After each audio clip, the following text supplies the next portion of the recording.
So Patriji first message ఏంటి? అహింస పరమో ధర్మ.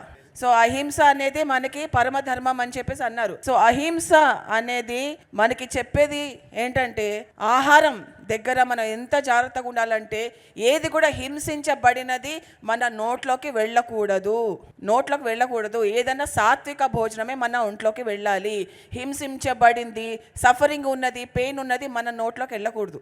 అలాగే అహింస అనేది ఆహారంలోనే కాదు, ఆలోచనల్లో కూడా ఉండాలి, మాటల్లో కూడా ఉండాలి. వేరే వాళ్ళ పట్ల దూషణలు చేయకూడదు, విమర్శించకూడదు. అది కూడా అహింస మనం పాటించాలి. మన మనస వాచ కర్మణాల్లో కూడా ఓన్లీ ఆహారమే కాదు.